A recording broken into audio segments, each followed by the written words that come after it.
Agora sim.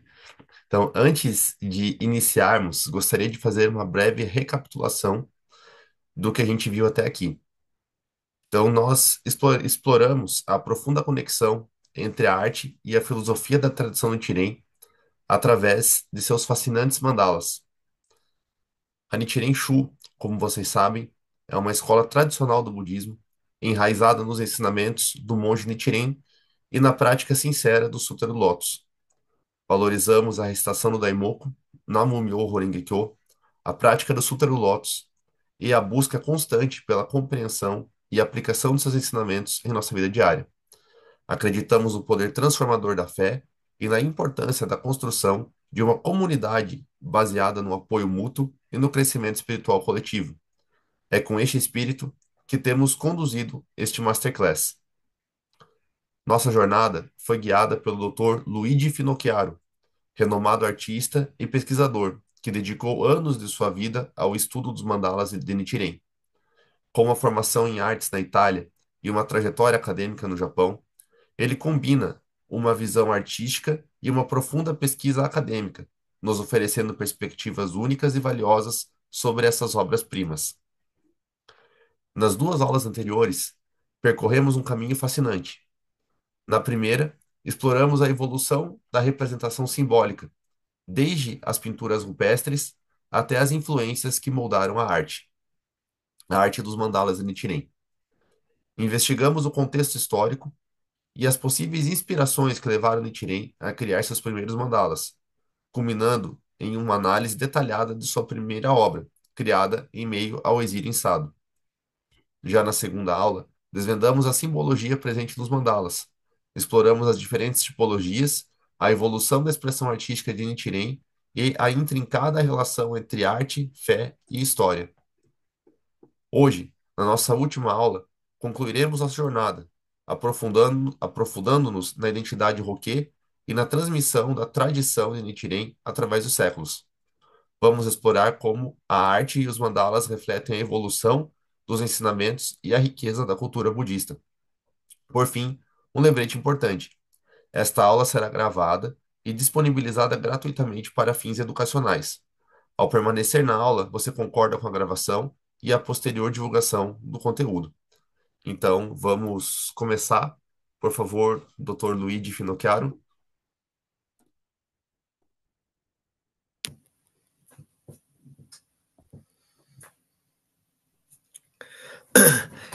Hello, good evening, everyone in Brazil, and good morning to you, Guillermo. We are now both in Japan, and it's a hopefully beautiful morning. The sun is already shining. So let's start with the PowerPoint without much further ado. Então, ele falou bom dia a todos, né? Bom dia, aliás, boa noite para vocês, bom dia para nós dois que estamos aqui no Japão, né? Ele falou que o dia já está brilhando lá fora, o sol já está brilhando lá fora, possivelmente vai ser um bom dia. Então a gente vai iniciar já com o nosso PowerPoint aqui, para a gente iniciar a nossa aula. Ok. Okay, in this third lesson, we will broaden our perspective on the mandala, exploring how it has been narrated and perceived through history. Please understand that believing in a myth and examining the history or background of a myth are two different things. Today, we will provide an overview of the 8 centuries of Nichiren Buddhism, during which many myths and narratives emerged to make his teaching both appealing and understandable. However, we must seek the deeper meaning behind many of those myths within ourselves. Nesta terceira lição, ampliaremos nossa perspectiva sobre a mandala, explorando como ela foi narrada e percebida ao longo da história. Por favor, entenda que acreditar em um mito e examinar a história ou contexto de um mito são duas questões diferentes. Hoje, forneceremos uma visão dos 8 séculos de budismo Nichiren, durante os quais muitos mitos e narrativas surgiram para tornar seus ensinamentos tanto atraentes quanto compreensíveis. No entanto, devemos buscar o significado mais profundo por trás de muitos desses mitos dentro de nós mesmos. To provide some context, this ukiyo-e woodblock print from the 19th century depicts the legend of the flag mandala, which was believed to have repelled the Mongols. The legend tells that Nichiren created these two mandalas, and through the power of prayer, a typhoon defeated the Mongol fleet. These two mandalas, created sometimes in the 17th or 18th century, still exist today. Intense Daimoku chanting sessions were organized with many people gathering in Edo, now Tokyo, and Minobu. Para dar um pouco de contexto, essa gravura em madeira, o Kyoe do século XIX, retrata a lenda da Mandala Bandeira, que se acreditava ter sido usada para repelir os mongóis. A lenda conta que Nichiren criou essas duas mandalas e, através do poder da oração, um tufão derrotou a frota mongol. Essas duas mandalas, criadas por volta do século XVII ou XVIII, ainda existem hoje. Sessões intensas de recitação no Daimoku foram organizadas, com muitas pessoas se reunindo em Edo, atualmente Tóquio, e em Minobu.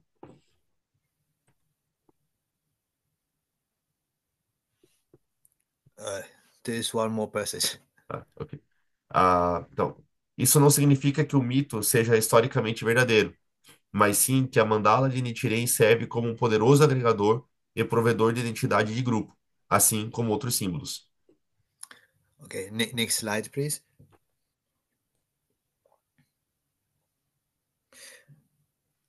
Next slide, please. Okay. This doesn't mean that the myth is historically true, but rather that the Nichiren mandala serves as a powerful aggregator and provider of group identity, much like other symbols. Therefore, today we will delve into the context of the Nichiren mandala rather than its physical description. Please take a moment to review today's key arguments. Então, isso não significa que o mito seja historicamente verdadeiro, mas sim que a mandala de Nichiren serve como um poderoso agregador e provedor de identidade de grupo, assim como outros símbolos. Portanto, hoje iremos nos aprofundar no contexto da mandala de Nichiren, em vez de sua descrição física. Por favor, reserve um momento para revisar os principais argumentos de hoje. Next slide, please. Last week, we explored how Nichiren consciously used the visualization of the state of enlightenment as described allegorically in the Lotus Sutra through mechanisms that naturally resonate with specific aspects of the human experience. Certain visual parameters, for example, trigger innate reaction within us. We touch on the skillful rendering of the Buddha's voice, observed how the movement of Nichiren's body is imprinted on the mandala as if it were a photograph, and examined how historical facts are reflected in the mandalas along with the evolution of his expressive capacity. Na semana passada, exploramos como Nichiren usou conscientemente a visualização do estado de iluminação, conforme descrito alegoricamente no Sutra do Lótus, por meio de mecanismos que naturalmente ressoam como aspectos específicos da natureza da experiência humana. Certos parâmetros visuais, por exemplo, provocam reações inatas dentro de nós. Abordamos a representação habilidosa da voz do Buda, observamos como o movimento do corpo de Nichiren é impresso na mandala como se fosse uma fotografia e analisamos como os fatos históricos são refletidos nas mandalas, juntamente com a evolução de sua capacidade expressiva.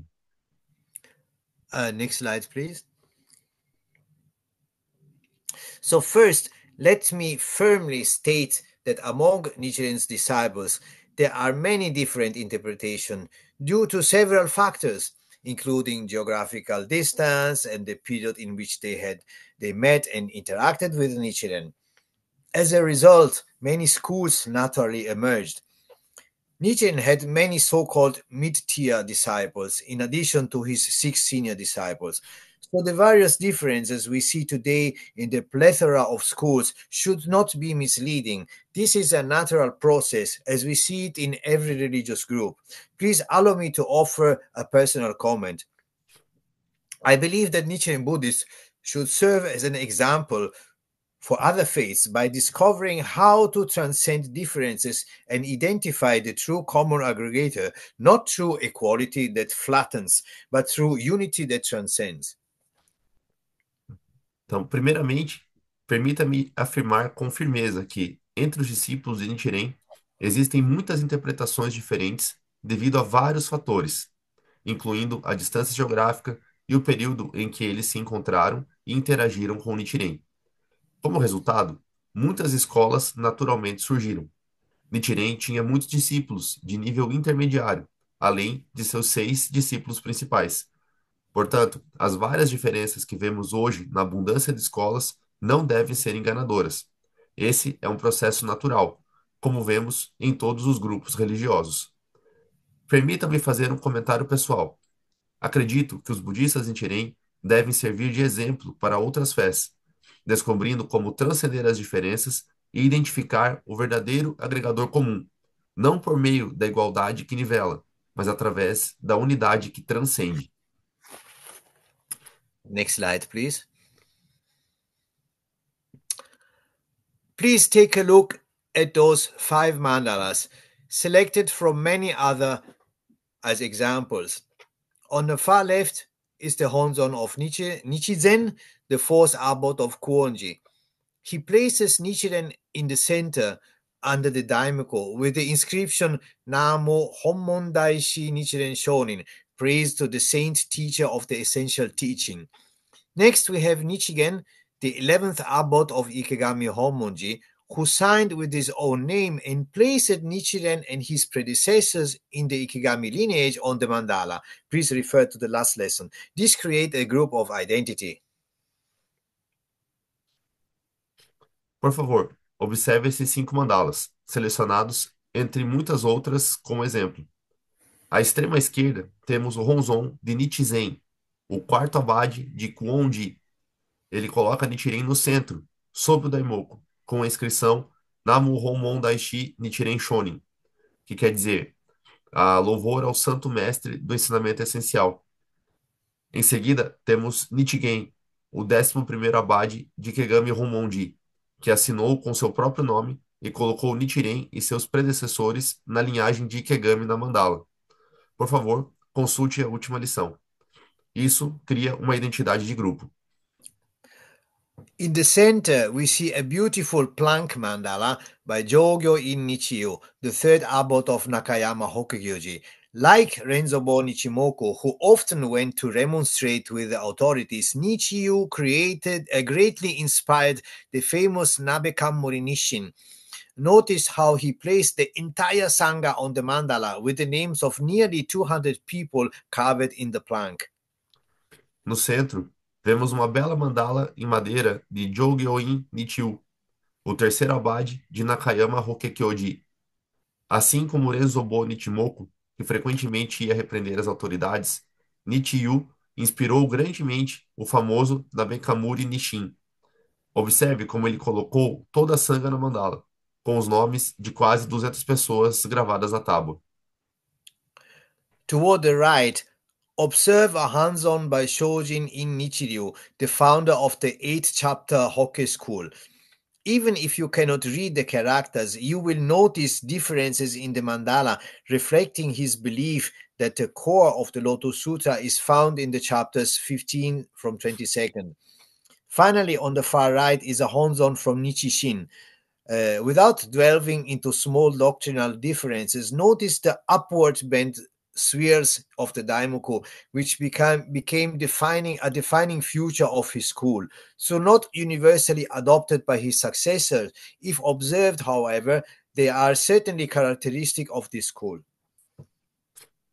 À direita, observe um Honzon de Shojin Nichiryu, o fundador da escola Hokke dos 8 capítulos. Mesmo que você não consiga ler os caracteres, perceberá algumas diferenças no mandala, refletindo sua crença de que o cerne do Sutra do Lótus se encontra nos capítulos 15 ao 22. Finalmente, à extrema direita, há um Honzon de Nichisin. Sem entrar em pequenas diferenças doutrinárias, observe os redemoinhos curvados para cima, escritos no Daimoku, que se tornaram uma característica marcante dessa escola. embora não tenha sido adotada universalmente por seus sucessores. Se observada, no entanto, é certamente uma característica dessa escola. Next slide, please. Please allow me to briefly provide some historical context. The early Nietzschean followers were primarily from the warrior class, fairly educated women, and the peasantry. After a tumultuous period of war, the Nietzschean community, thanks to figures like Higo Boniciso and others, established himself in Kyoto and grew exponentially among merchants and artists, creating a completely different base of devotees and a unique Nietzschean culture. The Tokugawa regime, which lasted from 1603 to 1868, closed Japan to foreigners and, most importantly, prohibited proselytizing and religious conversion while strictly controlling religious affairs to suppress Christianity. This created a completely new paradigm. The Nichiren group, once considered outcast, became part of the mainstream, although their vivid criticism of other faiths polarized many Japanese who even to this day maintain a certain respect for Nichiren but also a degree of reluctance. Então, permita-me oferecer brevemente um contexto histórico. Os primeiros seguidores de Nichiren eram principalmente da classe guerreira, mulheres bem educadas e da classe camponesa. Após um período tumultuado de guerra, a comunidade Nichiren cresceu com figuras como Hogobo Nichizo e outros. Estabeleceu-se em Kyoto e cresceu exponencialmente entre comerciantes e artistas, criando uma base completamente diferente de devotos e uma cultura Nichiren única. O regime Tokugawa, que durou de 1603 a 1868, fechou o Japão para estrangeiros e, mais importante, proibiu o proselitismo e a conversão religiosa, enquanto controlava rigidamente os assuntos religiosos para suprimir o cristianismo. Isso criou um paradigma completamente novo.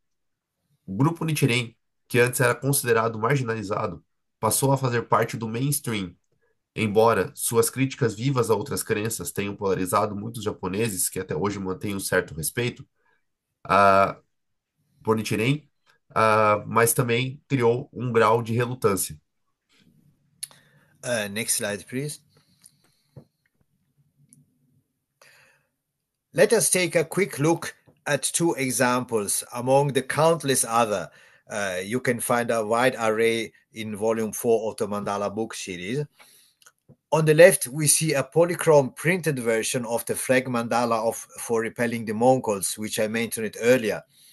The fact that many versions of this mandala are still available today is a testament to both the large number that were produced and the great care with which they were preserved. On the right, you can observe a beautiful specimen by Onden in Nicho. Notice how he consciously created a mosaic-like pattern on the mandala. If we examine his other works, you will see this was a deliberate artistic choice. Additionally, you can observe the presence of the deity or celestial nymph Shichimen, the patron deity of Minobu, as well as Daikoku, the deity of merchants, who is also inscribed on the mandala. Vamos dar uma olhada rápida em dois exemplos. Entre os inúmeros outros, você pode encontrar uma grande variedade no volume 4 da série de livros sobre os mandalas. À esquerda, vemos uma versão impressa em policromia da mandala de bandeira para repelir os mongóis, que mencionei anteriormente. O fato de que muitas versões dessa mandala ainda estão disponíveis hoje é um sinal tanto da grande quantidade que foi produzida, quanto do grande cuidado com que foram preservadas. À direita, podemos observar um belo exemplar de Onden Nicho. Note como ele criou conscientemente um padrão visual semelhante a um mosaico na mandala. Se você examinar suas outras obras, verá que isso foi uma escolha artística deliberada. Além disso, pode-se notar a presença da deidade ou ninfa celestial Shichimen, deidade patrona de Minobu, bem como Daikoku, a deidade dos mercadores, que também está inscrita na mandala. Next slide, please. Now, We will delve into an important chapter of Japan's history that will undoubtedly help you contextualize many aspects of contemporary times. As we discussed earlier, the Tokugawa regime's policy of seclusion and isolation of Japan from the outside world hindered positive exchanges between Buddhist schools. This divide and conquer strategy led to increased intransigence and a rise in superstition. Então, agora, vamos nos aprofundar em um capítulo importante da história do Japão, que certamente ajudará a contextualizar muitos aspectos dos tempos contemporâneos. Como discutimos anteriormente, a política do isolamento do regime Tokugawa impediu trocas com a trocas com o mundo fora do Japão, né? Mas só que rendeu a trocas positivas entre as escolas budistas. Essa estratégia de dividir para conquistar levou a uma maior intransigência e ao aumento da superstição. The two examples mentioned earlier, the legend of Itsukushima visiting Nichiren Onsado, inspiring him to inscribe the mandala, and the flag mandala for repelling the Mongols, being interpreted literally, combined with the requirement of a non-Christianity certificate issued by local temples, created conditions that contributed to the decline of Buddhism. Os dois exemplos mencionados anteriormente, a lenda de Itsukushima visitando Nichiren Sado, inspirando a escrever o mandala, e a mandala em bandeira para repelir os mongóis, sendo interpretada literalmente, combinados com a exigência de um certificado de não cristianismo emitido por templos locais, criaram condições que contribuíram para o declínio do budismo. When Japan opened to the outside world, the country underwent rapid modernization, and one of the consequences was a purge against Buddhism known as Haibutsu Kishaku, abolish Buddhism and destroy Shakyamuni. This ideology, prominent during the Meiji Restoration, led to the destruction of Buddhist temples, images, and texts during the Meiji Restoration. Uh, Led to the destruction of Buddhist temples, image, and texts, as well as the forced secularization of Buddhist monks. It is estimated that 40,000 Buddhist temples were destroyed during this disastrous nationwide anti Buddhist campaign, with destruction rates reaching 80% in some regions. Quando o Japão se abriu para o mundo exterior, o país passou por uma rápida modernização, e uma das consequências foi a perseguição ao budismo, conhecida como Haibutsu Kishaku, que quer dizer abolir o budismo e destruir Shakyamuni. Essa ideologia, proeminente durante a restauração Meiji, levou à destruição de templos, imagens e textos budistas, bem como à secularização forçada de monges budistas. Estima-se que 40.000 templos budistas foram destruídos durante essa desastrosa campanha anti-budista em todo o país, com taxas de destruição chegando a 80% em algumas regiões. Now, let me introduce you a Jodo Shin priest, Inoue Enryo, a pivotal figure in saving Buddhism from annihilation. He was a philosopher and educator renowned for his role in the reception of Western philosophy and the emergence of modern Buddhism. Often referred to as Professor Debunking, Inoue studied mysterious phenomena and apparition to dispel superstitions. While there were many facets to his work, I want to highlight his significant contribution to transitioning Buddhism away from superstition, paving the way for modern scholarship and the Nichiren Buddhism we are studying today. Agora, permita-me apresentar o sacerdote da escola Jodoshin, chamado Inoue Enryo, uma figura fundamental para salvar o budismo da aniquilação. Ele foi filósofo e educador, conhecido por seu papel na recepção da filosofia ocidental e no surgimento do budismo moderno. Muitas vezes chamado de professor desmistificador, Inoue estudou fenômenos misteriosos e aparições para desmentir superstições. Embora haja muitos aspectos em sua obra, gostaria de destacar sua importante contribuição para a transição do budismo da superstição para um campo acadêmico moderno, pavimentando o caminho para o budismo Nichiren que estamos estudando hoje. Another influential figure is Honda Nisho, one of the earliest proponents of socially engaged Buddhism. His ideas played a crucial role in inspiring the rise of several lay organizations active in the 19th century. A more controversial yet important figure was Tanaka Chigaku. Although he is often remembered for his nationalist views and a negative interpretation of Nichirenism, scholar Jacqueline Stone provides an alternative perspective. She noticed that his vision of a new Lotus millennialism enabled Shakobuku, the vigorous propagation of Nichiren teachings, and served as a springboard for many lay movements. Outra figura influente é Honda Nissho, um dos primeiros defensores do budismo socialmente engajado. Suas ideias desempenharam um papel crucial ao inspirar o surgimento de várias organizações leigas no final do século XIX. Uma figura mais controversa, mas igualmente importante, foi Tanaka Chigaku. Embora frequentemente lembrado por suas visões nacionalistas e uma interpretação negativa do Nichirenismo, a estudiosa Jacqueline Stone oferece uma perspectiva alternativa. Ela observa que sua visão de um novo milênio do Lotus possibilitou o Shakubuku, né, que quer dizer a propagação vigorosa dos ensinamentos de Nichiren, e serviu como trampolim para muitas organizações ativas hoje. Finally, let me introduce a true heroine, the nun Muragumo Nichie. A member of the imperial family, she exemplified resilience by resisting Meiji-era persecution. She founded temples outside Japan and created spaces for women to thrive. Nietzsche was also a talented calligrapher and contributed to the Nichiren tradition by writing the title lettering for the Myoshu Sentetsu Honzon Kagami, a remarkable catalogue of Nichiren mandalas printed using woodblock techniques. Por fim, permita-me apresentar uma verdadeira heroína, a monja Muragumo Nichiei, membro da família imperial. Ela exemplificou resiliência ao resistir às perseguições da era Meiji. Nichiei fundou templos fora do Japão, criando espaços para o florescimento das mulheres. Além disso, era uma talentosa calígrafa e contribuiu para a tradição de Nichiren ao escrever as letras do título do Myoshu Sentetsu Honzon Kagami, um notável catálogo de mandalas de Nichiren impresso com técnicas de xilogravura. This concludes our series of the 3 sessions of the Nichiren Mandala. As mentioned, for detailed information such as sizes, location, authenticity, and other specific aspects, there is an extensive collection of books and essays available.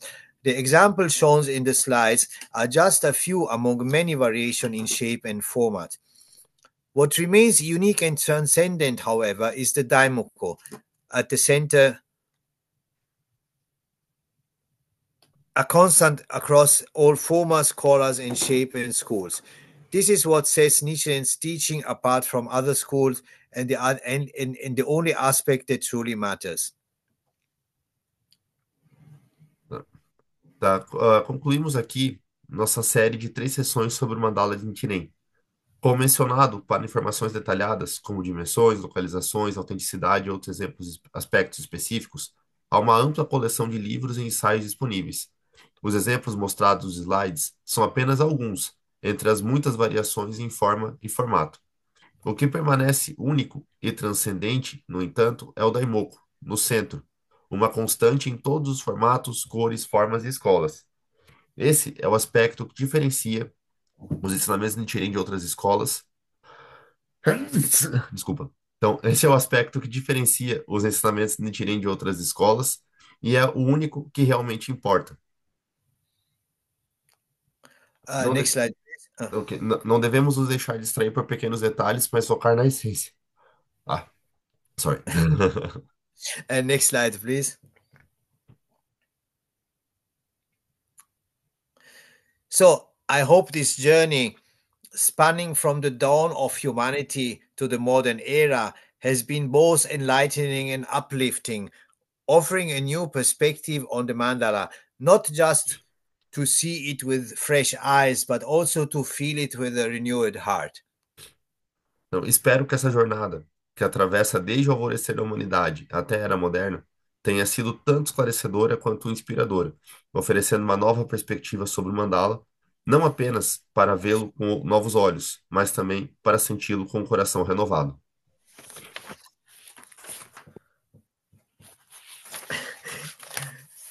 This is the conclusion. So if we want to discuss a little bit more, I'm here. Uhum. Então, essa é a conclusão. Se vocês quiserem discutir um pouco mais, então ele está aqui. Então, pessoal, quem quiser fazer perguntas, né?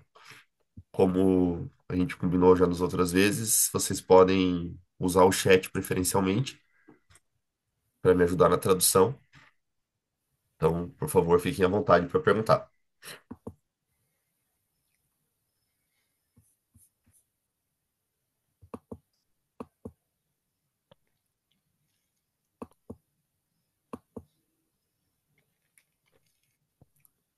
While people they write their questions, I just want to make a comment uh, because I think that this is very interesting because many times people forget history. They think that there was Nichiren and there is a huge gap and then the post-war history. But between this, there are a lot of history inside, and this is completely unknown for Nichiren Buddhists in West. So this part of your lecture is very interesting. Thank you. Hum. I think we have already two two questions. O Fernando perguntou se no centro do Ronzon está escrito Daimoku. Yes, I get it. Yes, of course. That's exactly true. There is no Nichiren or Nichiren school Honzon without the Odaimoku written in the middle. Hum. Então, This is the main condition. hum. Então, perguntaram se no centro do Ronzon está escrito Daimoku, então ele falou que sim, né? Que essa é a condição básica, né? Não tem nenhum Ronzon da tradição Nichiren que não tenha o Daimoku escrito no centro, né? Então, o Lucas perguntou também se havia inúmeras outros mandalas, né? Ele perdeu as outras lives. So, the other question is Lucas, he lost the other classes and he's asking about uh, there was much mandalas, innumerable mandalas written. So this is Yes. So we have um, now nearly 140 Nichiren mandalas. And when I say nearly, is because a few are pending authentication, and others we know that they are original, but because the photos cannot be published, we cannot, how can I say, officially say that they exist. I mean, they exist in some book, but in order to for an artwork to be recognized by everyone, you have to allow to publish the photos, and if you don't, then it cannot be recognized. So but about 140, let's say between 132 and 140 of Nichiren. Então, existem 140 mandalas de Nichiren existentes, né?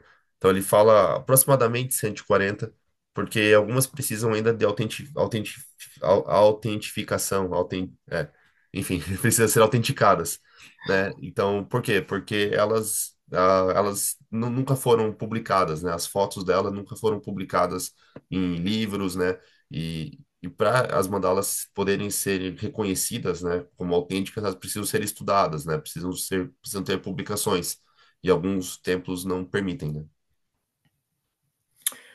And of course, if we count 800 years of mandalas and many priests, we go into the thousands. So there's actually no way to know an exact number.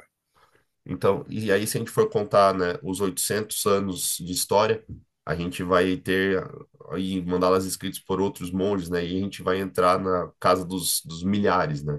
São milhares de mandalas, então não tem como contar, né? Não tem como dizer, né?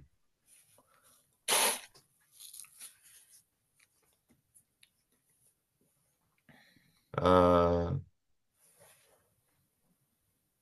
the other question is like the Tibetan Yeah. mandalas, and uh,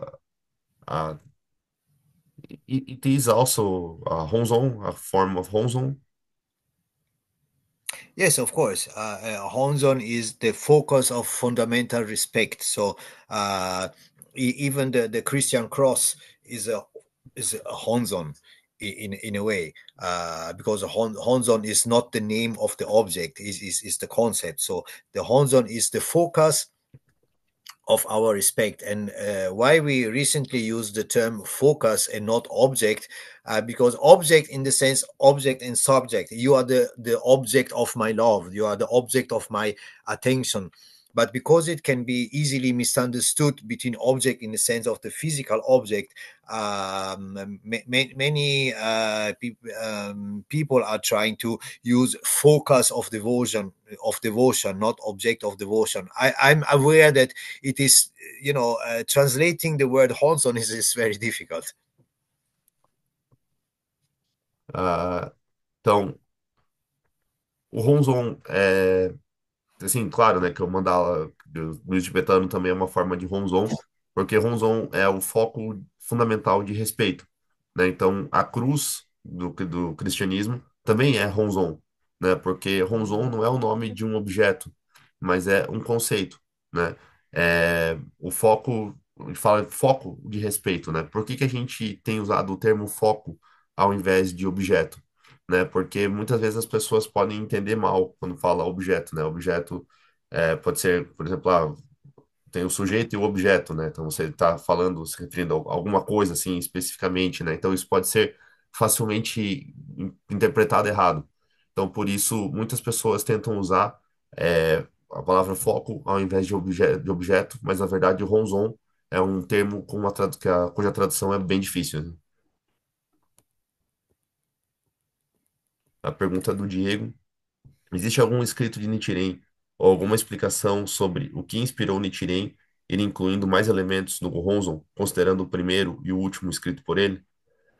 So there are some writing or some explanation about why Nichiren Shonin he included more elements inside the mandala. If we compare the first one inscribed by him and the last one. Uh, there are some writings of Nichiren, but probably what Diego is asking is if there is a specific sort of like a manual. The answer is no. There is no such an. I mean, the what is written on the mandala is the scene of the Lotus Sutra. So whatever, how can I say, figure appears in the Lotus Sutra is depicted on the mandala, if you want or not. If you see, for example, the the works of Higobo Nichizo. Sorry, I mistyped before. It's not Hogobo, it's Higobo. Nichizo was a little brother of Nichiro, and who came to study at Nichiren when he was 7 or 8 years old, and he was extremely creative. If you see a mandala, some of the mandalas of Nichizo, you think you are in front of an actual painting, but it's made with characters. And he inserted many other figures that are in the Lotus Sutra. So the mandala is actually how can I say, like a stage where many actors can play the drama, and it's the drama of the Lotus Sutra. As you know, the Lotus Sutra is a very colorful and powerful dramatization of the state of enlightenment, and this is also reflected on the mandala. Então, ele falou assim que tem sim alguns escritos que a gente Shonin deixou, né, explicando, mas só que talvez a pergunta do Diego é sobre algo específico, né? Algo como tipo um manual, né? E a resposta é não, né? Não existe esse manual. O que está escrito no sutra, no mandala é uma cena do Sutra Lotus, né? Então, qualquer figura que apareça no Sutra Lotus, né, pode ser representado no mandala, né? Você vendo essas figuras ou não, né? Elas estão representadas ali. Por exemplo, né, tem um monge chamado Higobo Nichizo, né, que era o irmão mais novo de Nichiro e que foi estudar com Nichiren Shonin quando ele tinha 7 ou 8 anos e era muito criativo. Então, se você olhar alguns mandalas de Nichizo, você pode pensar que você está na frente de uma pintura, né? Mas só que na verdade são caracteres, né? São letras. Então, ele inseriu muitas ah, personagens, digamos assim, né? Dentro do mandala. Então, é como se o mandala fosse um palco, né? E os atores ali eles estão encenando o Sotero Lotus, né? E nessa encenação eles estão dramatizando o estado de iluminação. So as so we recognize just one more detail we to reconnect with the question before about the Tibetan mandalas. Uh, the mandalas uh, in drawing, so to speak, or in with the letters like in the Nichiren school, they are transformation panels. So they reflect what is written in the sutras text, so they're not just a some artistic painting because because it's nice. Both in drawing and in letters, this is just a form of expression, but the source is always the sutra, the textual source. Tá? Então, um detalhe importante, até reconectando com a pergunta do mandala tibetano, é que as mandalas, sejam elas desenhadas, né, como no caso do budismo tibetano, ou escrito com letras, como na escola de Nichiren, elas são painéis de transformação. Então, elas refletem o que está no sutra. Elas não são somente obras artísticas que eles pintaram ou fizeram porque era legal, né? Mas a fonte é sempre o que está escrito no sutra.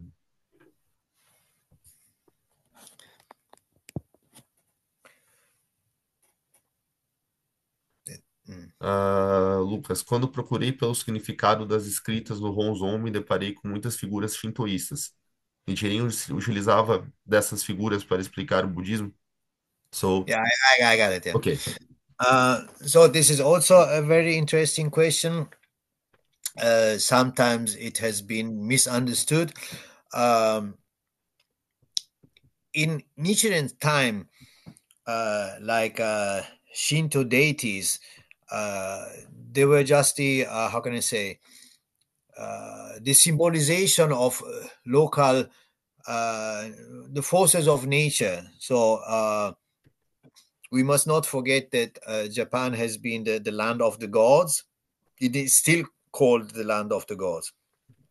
So when Buddhism arrived, of course, instead of how can I say eradicating um, original beliefs, they incorporated them into Buddhism. For example, what happened with Christianity when it arrived in Europe, I mean in Italy, in Rome, they basically destroyed all uh, local deities, so to speak, or changed their names. Buddhism, even in India or wherever they went, wherever it went, it just harmonized the local beliefs with Buddhism, because this is more in how can I say in line with Buddhist teachings.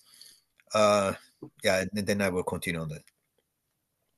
Então, essa pergunta, né, ela é bastante interessante e também tem bastante mal compreendida, né? Nos tempos de Nichiren, as deidades shintoístas simbolizavam as forças da natureza. Então, a gente não pode esquecer que o Japão é a terra dos deuses, né? E eles ainda chamam o Japão assim, né? Quando o budismo chegou, ao invés de erradicar as crenças originais que tinham aqui no Japão, essas crenças elas foram incorporadas ao budismo, né? Por exemplo, quando o cristianismo chegou na Europa, né, ele basicamente destruiu, né, todos os deuses locais ou mudou os seus nomes. Já o budismo ele sempre se harmonizou com as crenças locais porque esse tipo de comportamento é mais alinhado com os ensinamentos, com o pensamento budista. If you imagine, for example, this is going to be a little bit complicated, but like Kishimyojin, Kishimyojin is, she is the female demon deity with her 10 daughters.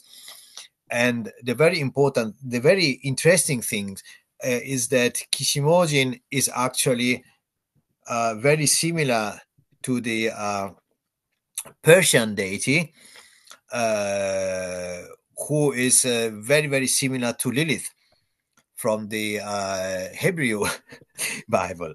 So she also had, like she was also eating the children, and then she converted, blah blah blah. So there's a lot of very similar narratives. So you imagine how much of the world history is in some way condensed on the Nichiren Mandala, and of course reflecting the Lotus Sutra.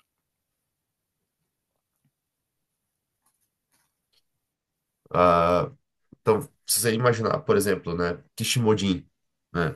Kishimojin é uma deidade, é um demônio, né? Uma deidade demônio feminina, né? E é muito interessante notar que ela é muito semelhante a uma deidade persa, né? Que por sua vez é muito semelhante a Lilith, né? Da Bíblia hebraica. Então ela também comia criança, se converteu e etc, né? Então nós podemos ver, né, que de alguma forma o mandala ele está refletindo, né, o mundo inteiro e ele está condensando o mundo inteiro, né? E esse é um reflexo do ensinamento do Sutra do Lotus. So the ceremony in the air assembly is, we can maybe consider it an open source. So everybody is welcome in a way. But because I'm not a theologian, I'm a just an art historian. Maybe this my ideas might go a little bit too far. So on this point, I just stop here. Então, ele falou que que a cerimônia no ar, né, a gente pode considerar como sendo algo aberto, né? Todos estão convidados a participar, a entrar. Mas ele não é um teólogo, ele é um historiador da arte, então ele não vai aprofundar muito nessa questão e ele para por aqui. Próxima. Existe algum motivo para algumas escolas em Tirem não mostrarem o mandala? Ou seria algo relacionado à tradição e à interpretação de cada tradição? Yeah, I get it. Um, so there are two aspects. One aspect is that in Japanese culture, there are many so-called hibutsu, so the hidden Buddha, like other Honzon in the Jodo tradition, like statues of Amida that are shown maybe once every 50 years or one every 100 years. And this is part of the Japanese tradition that we have to respect. It doesn't, personally, I don't understand it because I'm born and raised in Europe, where you can see art, object of arts. There's nothing hidden, but this is something of the Japanese aspect, that culture that we simply need to respect. The other aspect is that I think there were some issues in the post-war when basically the reproduction techniques became so, how can I say, so technologically advanced that there was an issue of if you can basically print your own mandala, why do I need some clergy to give it to me? So there were some schools that are still against photographing the mandala, but this is just a detail which is how can I say, peculiar to one particular group. So I don't think it's a real issue, to be discussed. This is just something that is specific only to a particular group, and we all know who we are talking about. Então, tem dois aspectos a respeito da pergunta, né? Tem a questão cultural japonesa, né? Porque existe o que se chama de Hibutsu, né? Ou seja, são os Budas escondidos. Então, muitas escolas, né? Principalmente relacionadas à Terra Pura, Buda Mida, eles têm imagens, né? Que elas ficam guardadas, né? Então, eles mostram somente uma vez a cada 500, a 1000 anos, né? E etc. Então, ele disse que ele particularmente não entende o porquê disso, né? Porque ele cresceu na Europa e na Europa você pode ver as obras de arte, né? Não ficam escondidos, né? Mas só que isso é algo cultural, né, do Japão que a gente precisa respeitar. Outra coisa é que tiveram algumas questões relacionadas no pós-guerra, né? Relacionadas às tecnologias avançadas de reprodução que estavam acontecendo. Então, você podia tirar uma foto do mandala e reproduzir ela, né? Basicamente imprimir ela sem estar necessariamente conectado com algum monge ou com algum templo. Então, por conta disso, ainda algumas escolas são contra, né, fotografar o mandala. Mas só que isso é algo peculiar, né? É particular somente de um grupo, né? Não é algo que todas as outras escolas praticam, né? Então, por isso, não é algo assim relevante, né? Que vale a pena a gente discutir aqui agora, né? Ah, então, né? Outra pergunta do Diego. Ao tratar como objeto, é a resposta para a qual muitos tratam a mandala como sagrada? Diego, acho que eu não entendi a tua pergunta, Diego. Ao tratar como objeto, não entendi. Se você puder escrever novamente, Diego, eu já vou pular ela, depois a gente volta, tá? A, a próxima pergunta, né? Na época de Tiantai, já se usava Gohonzon também, certo? Ah, não. Yeah, I got it. No, no. During the time of Tiantai, of course, uh, they didn't use I mean, they had horn zones in the sense of the focus of devotion, but not the calligraphic horn zone as that is this was created by Nietzsche. And even though he says in a writing, this mandala is in no way my intention, uh, my invention, sorry, but it just means that Tiantai, he how can I say, distillated the Lotus Sutra with the Ichinen Sanzen theory. So this was Tiantai's genius. The Lotus Sutra is a story, is a very dramatic allegory full of colors and sounds. You have to imagine, some great drama, boom, boom, boom, boom, bodhisattvas flying and deities, arriving. Many dramatical things happen. And Tiantai, what was his genius? He interpreted each of those, allegories from a very rational point of view. So this Ichinen Sanzen theory with the 10 worlds, the mutual factor of the 10 worlds, and the 10 factors, etc., etc., he distilled from the Lotus Sutra. So we can say, but I repeat, I'm not a theologian. We can hazard to say that the Honzon of Tientai's time was the Ichinen Sanzen theory.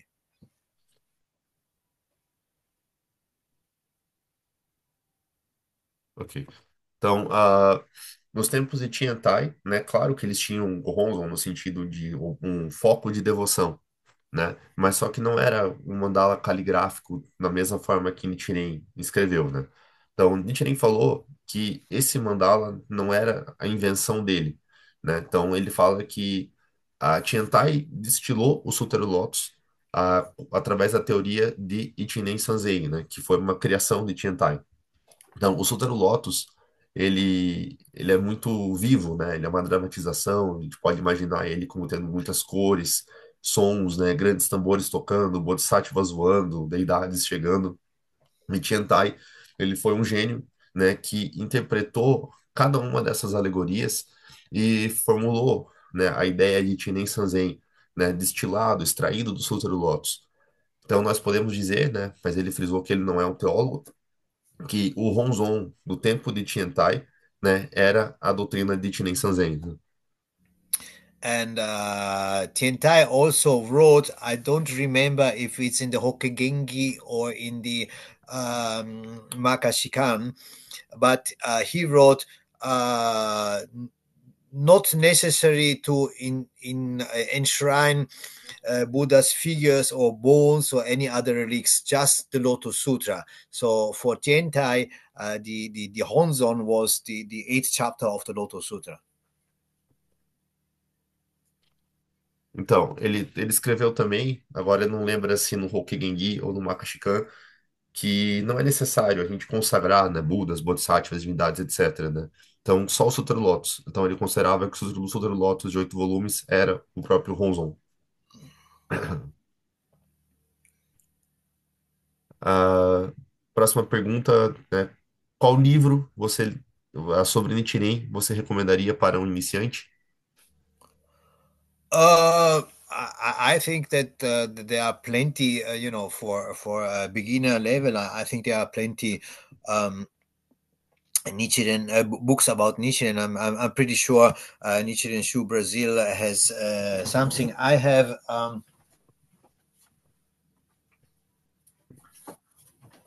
published this book in Italian. This is Nichiren the person. Is a historical how can I say chronicle of Nichiren's life from the point of view as a human person, not Nichiren as the true Buddha or as the great Bodhisattva or as wherever you want to how can I say to depict him. But unfortunately, it's just in Italian. And I have also an old English version, but it needs to be updated. So I really would like to do it in Portuguese as well. But believe me, time is something that I really don't have.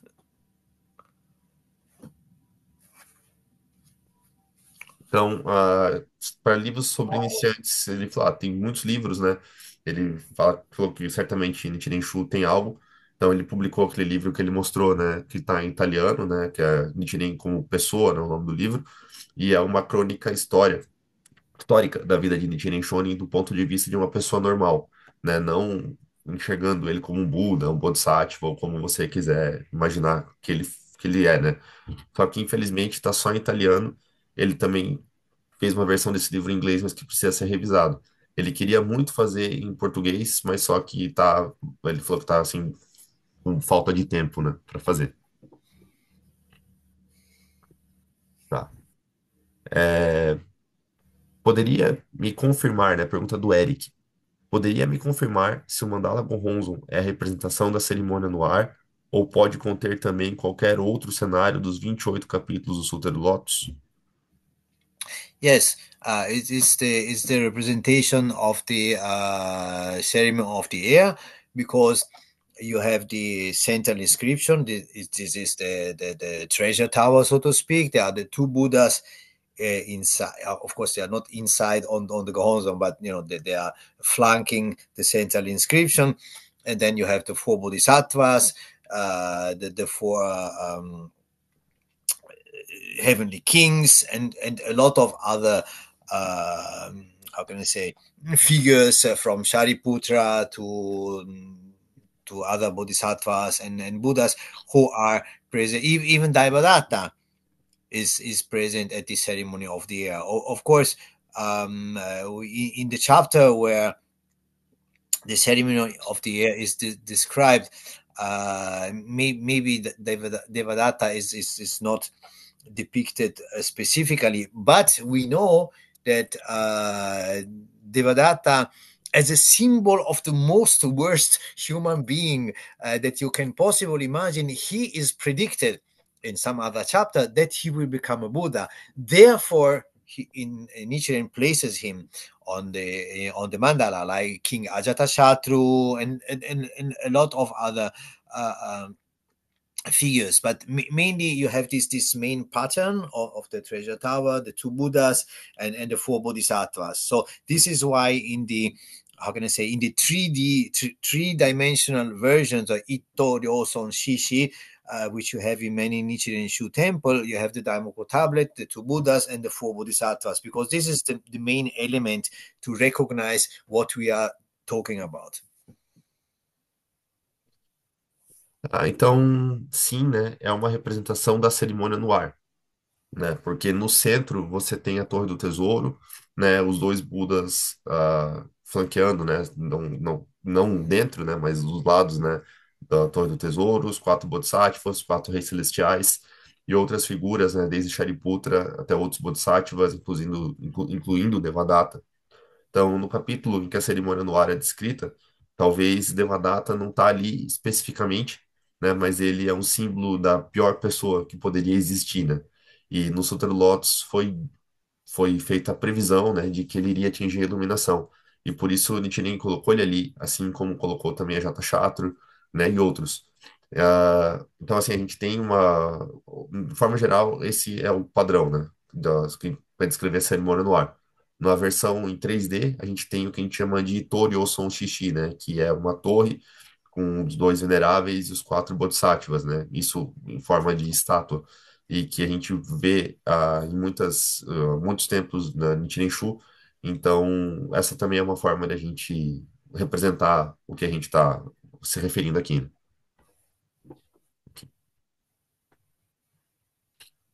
Tá. O Diego, acho que ele complementou ali a pergunta dele. Quando foi falado que Ronzon é dito como foco e não como objeto, nesse entendimento de foco fundamental de respeito, então evita-se tratar o Goronzon como algo sagrado e divino. Eu acho que eu entendi, I got it. né? Yeah. Sim. Um, let me try to formulate this in the best possible way.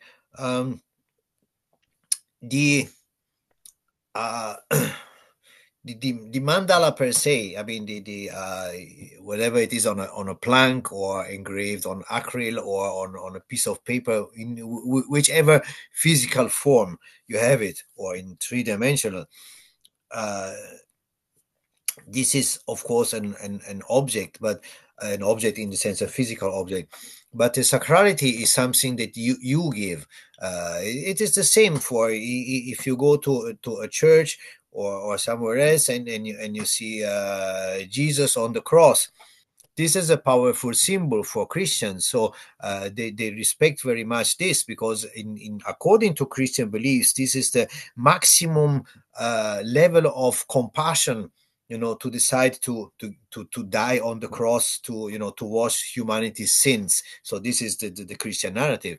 So the representation of this state of enlightenment, as described in the Lotus Sutra, embodied in the Honzon, be it three-dimensional or on with letters, is the same. So you respect what it is, the symbol. You respect what it is representing, not the object per se.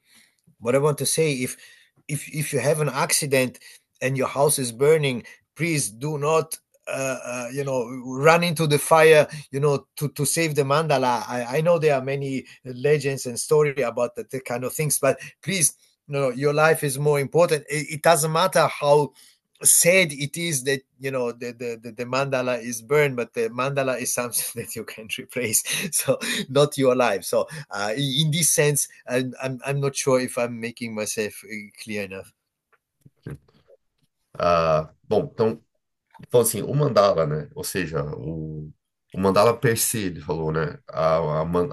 Seja de madeira, ou pedaço de papel, ou qualquer forma física que ele tenha, isso é, né?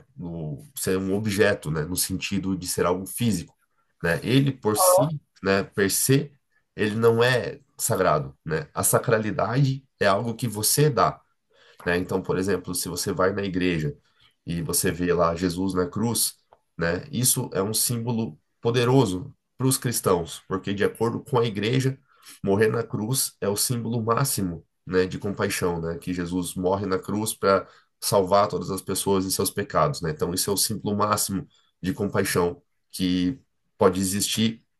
Então, por isso ela é tão venerado, né? É tão importante para eles.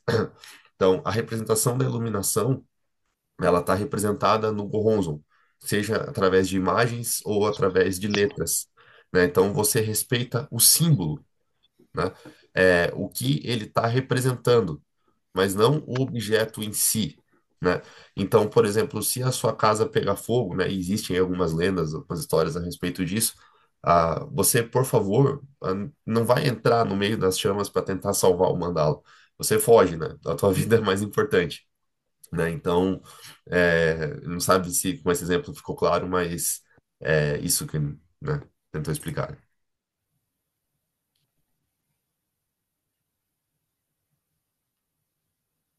O Paulo fez mais uma pergunta. Gostaria de saber se existe algo ou motivo para não ter o nome de Kanzeon Bosatsu inscrito no Gohonzon de Nichiren. Yeah, I got it.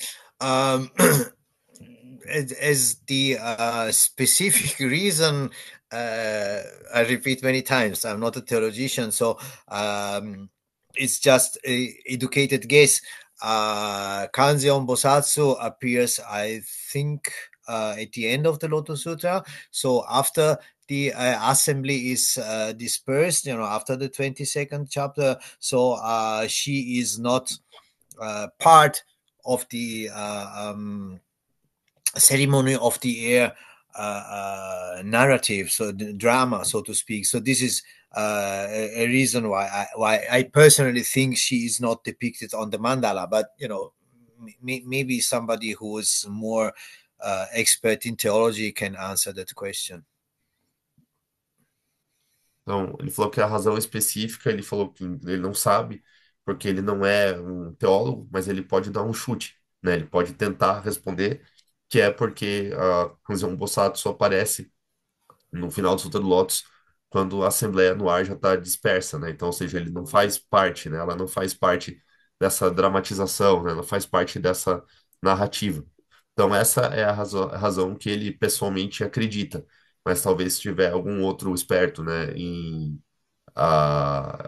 teologia ou, né, com certeza eles vão poder explicar melhor a respeito dessa questão, né? Bom, pessoal, eu sei que ainda tem muitas perguntas, mas tem mais uma aqui do Diego, uma do Lucas e uma do Eric. We have three questions. Can we do these three and then Yeah, we finish? I Do have you have time. time? Ok, As long as you guys are okay, I have no problem. ok. Bom, então vamos finalizar com essas três perguntas para a gente não estender muito também. Sei que está bem interessante, várias perguntas bem interessantes, mas aí quem sabe a gente pode convidar o Dr. Luigi para uma próxima vez aí, né? Para a gente poder perguntar mais coisas. Bom, vamos lá. O Diego está falando que a pergunta é da Ana Paula. Dr. Luigi, em que momento e por que você despertou interesse em estudar o budismo Nichiren e os mandalas? Um, well, actually, as I said in the first lesson, when I first saw a mandala, I was 16 years of age. I was studying art at the high school, and I was totally fascinated. And because it was kind of like not very clear to me why you could not photograph it, and I mean, I'm talking about the 80s, so nobody really knew a lot about the mandala, but everybody, I felt it was a truly remarkable thing, so to say, object. And then my curiosity grew deeper and deeper until the first time I came to Japan in 1986. And still, it was difficult to have more information. So I decided to study on my own. And then I decided to see with my own eyes many Nichiren mandalas. And then I met the venerable Watanabe Hoyo many years later, who suggested I study at Rishu University.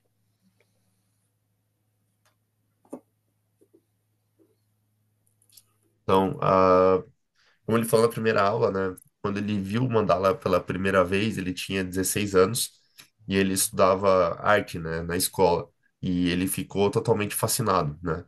Porque aí, claro, tá falando dos anos 80, né? Ele disse que não era muito claro para ele o significado, porque não podia fotografar, então ninguém sabia muito a respeito do mandala, mas era alguma coisa muito marcante, né? Ele sentiu que aquele era um objeto muito marcante. A curiosidade dele cresceu muito, né? Até a primeira vez que ele veio para o Japão, em 96, e naquela época ainda era muito difícil de conseguir mais informação. Então ele decidiu estudar por conta própria, né? E decidiu ver os mandalas em Nichiren Shonin com os seus próprios olhos, né? Então, muitos anos depois, ele encontrou o professor, né? O reverendo Watanabe Hoyo, e esse monge, então, esse professor, incentivou ele, né, a estudar mais a respeito disso na Universidade de Shonin.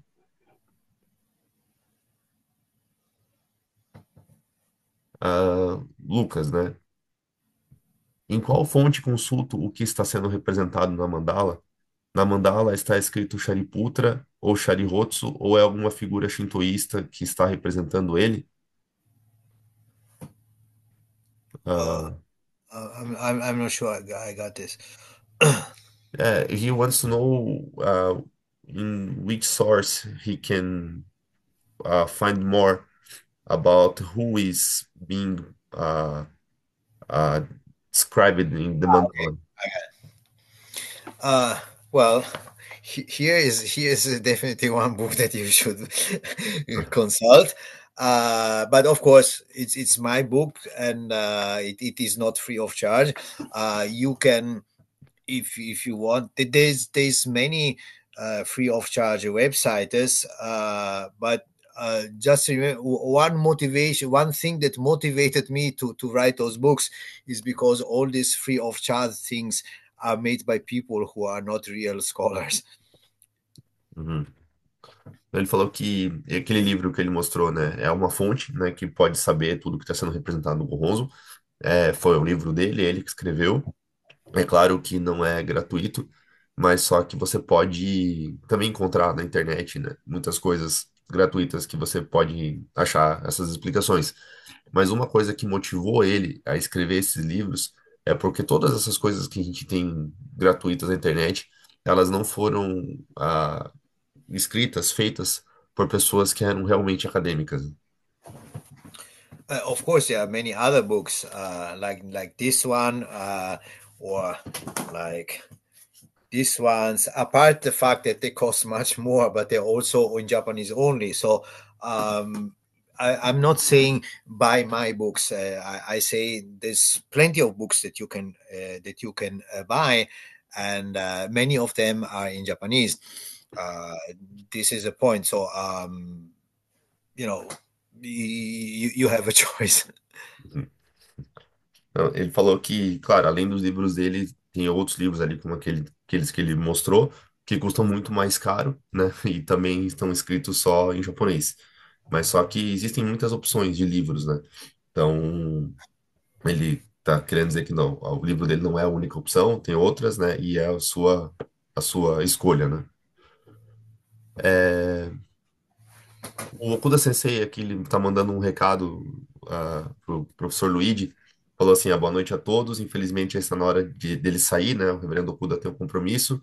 Então, ele gostaria de agradecer ao professor Luigi e também falou para todos aproveitarem o máximo possível, né? Então, obrigado, Okuda Sensei, por estar com a gente aqui. E agora a última pergunta, né? A pergunta do Eric. Nichiren fazia alguma cerimônia específica em torno dos mandalas que ele presenteava? So when Nichiren Shonin, when he gave the mandala to someone, he did some special ceremony to to offer the mandala, or We don't know. We mm, don't know. This eye-opening ceremony is also a little bit of controversial issue. Not controversial. The fact is that we don't know. mhm. Ele falou que não sabe, né? Talvez uma cerimônia de abertura dos olhos, mas isso é um pouco controverso. Não que seja controverso, mas que de fato a gente não sabe, não tem como saber. Of course, there is a Nichiren writing regarding some Shakyamuni image made by Toki Jonin, where he writes, "You should ask your son." Nicho to perform an eye-opening ceremony as soon as possible. This is one reference that we have. But regarding the mandalas, as far as as far as I know, there is no specific instruction to, like eye opening. But I know that in Nichiren Shu and in many other monastic traditions, this ceremony is performed. So uh, I don't know what to say about that. Hum. Então, ele falou que ele não sabe, né? Como que Nichiren Shonin fazia, né? Então, por exemplo, tem um escrito no Nichiren Shonin no qual ele fala para Toki a respeito da abertura dos olhos de estátuas de madeira, né? Que ele fala para Toki Jonin procurar o seu filho, né, Nicho, o mais rápido possível para fazer a cerimônia de abertura dos olhos dessa imagem, né? Mas só que isso pode ser um indicativo, né? Pode ser uma pista do que realmente ele fazia. Mas sobre o mandala não tem nada escrito, né? Então, pode ser que seja feita a cerimônia de abertura dos olhos, né? Então, por exemplo, na Nichiren Shu, em outras ramificações do budismo Nichiren que são monásticas, se faz essa cerimônia, mas de fato a gente não sabe, né? Então não tem mais o que falar a respeito, né? Não sabe mais o que falar a respeito. Bom, bom, pessoal, então acho que deu nosso tempo, né? Eu gostaria de agradecer imensamente, né, o professor, né, Dr. Luigi, pelas aulas que ele deu para gente, todas muito instrutivas, muito boas, né? Eu também gostaria de recomendar a todos que vocês comprem os livros, né? É, eu pessoalmente tenho alguns, né? E vale muito a pena. Realmente não tem nenhuma outra fonte em algum idioma ocidental, né? Em português, então nem se fala, né? Em português a gente tem zero, né? Zero material de estudo. Mas, por favor, quem conseguir ler, quem conseguir entender, né? Comprem esses livros. Vale muito a pena. E quem sabe, né, professor Luigi, a gente tem esses livros em português algum dia aí para mais um público maior e mais amplo poder ter acesso a toda essa informação. Ah, professor Luigi, gostaria de falar alguma coisa para finalizar? Do you like to say something to conclude our lecture? Thank you very much to that you had the patience to participate in those three lessons. I know that they're very long. There's much information to process, and I just hope that you could gain some benefit, and that will help you in your daily lives, in your daily practice. And in your, let's say, relationship with the focus of devotion. Okay. Okay.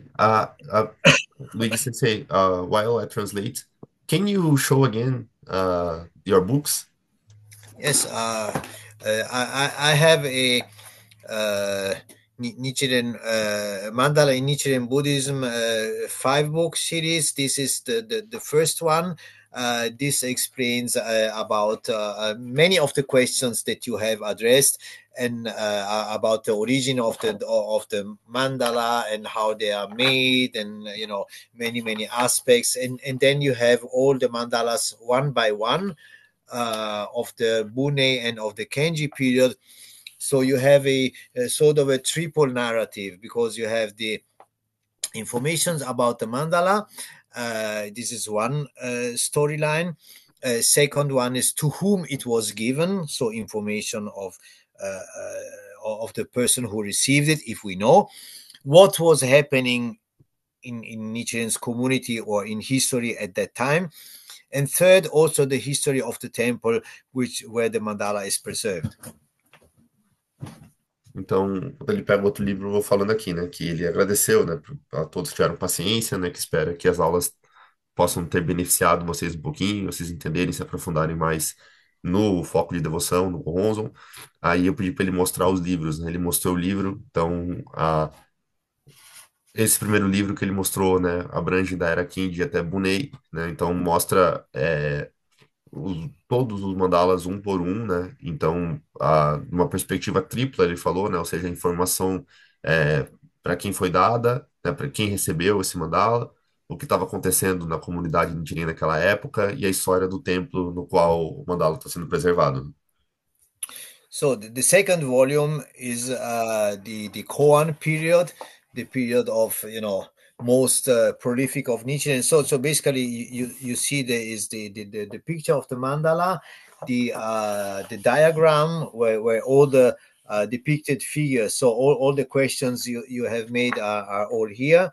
So these are all original photos, not the thing that you find usually on the internet. These are the real pictures of the mandala in the second volume. And then in the third volume, you have basically a recap of all Nichiren mandalas. And then I also listed all the lost mandalas, which are known to have existed but who were lost in fires or in other situations. And then all the mandalas by his senior disciples, so including Tokijonin and then Nikko, Nichiro, Nichizo, and all this his the traditions in Minobu-san and the Ikigami Honmonji and including Taisekiji, etc., etc. Então, no segundo volume, né, você é o período de Koan, né, que é o período mais prolífico, né, então ele abriu, ele mostrou, né, você pode olhar todas as imagens, né, todas as fotos, são fotos que ele mesmo tirou, originais dele, não é fotos que foram pegadas na internet, né, e além das fotos você pode encontrar os diagramas, né, com tudo que está sendo representado no mandala, né, explicado certinho, e no terceiro volume ele fala sobre os mandalas perdidos em Nichiren Shonin, né, que foram, enfim, queimados em incêndios, etc. E também os mandalas de seus discípulos sêniores, né, como Tokijonin, Nikko Shonin, Nichizo, Nichiro, fala sobre a tradição de Minobu, Ikegami Homonji, também Taisekiji e outros, né. Then, after many years, I published the fourth volume. This is something that I had in mind for many years. Um, I think you many boys of you knows those albums of the figures of all the baseball player or the soccer players. You know, when you put all the teams together, that kind of thing. I wanted to do the same things with the mandalas in all the major tradition. You know, so in more or less in the same way.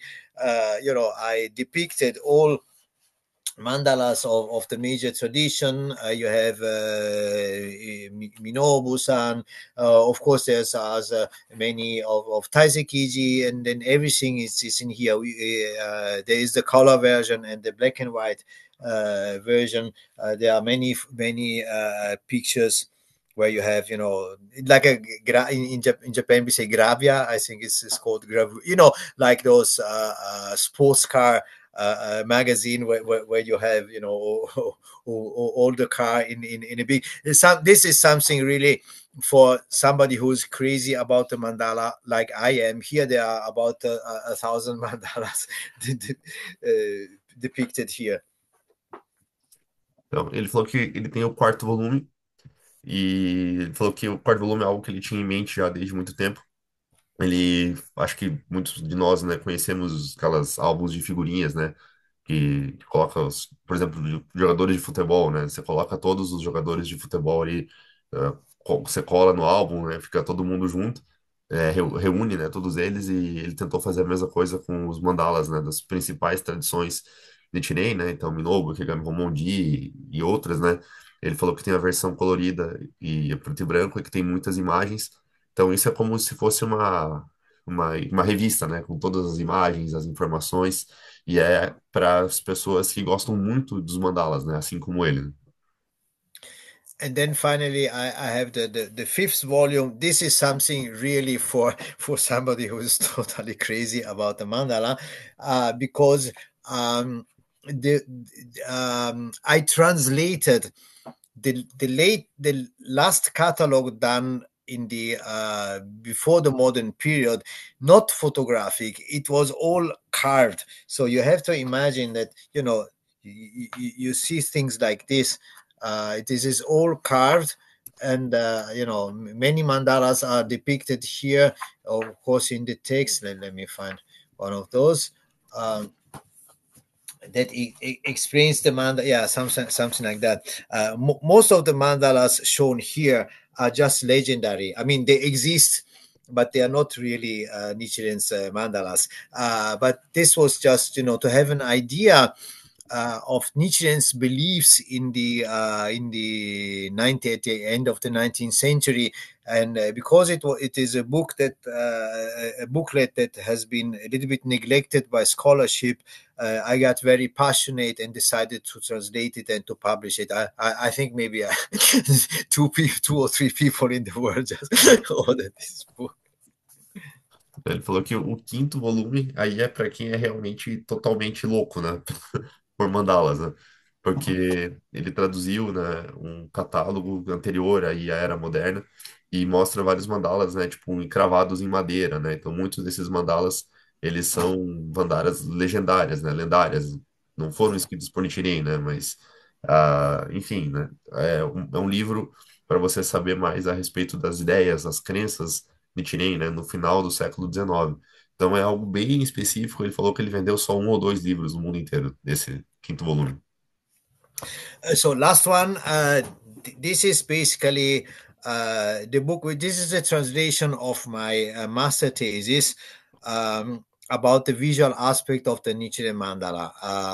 So basically, everything which we discussed in the second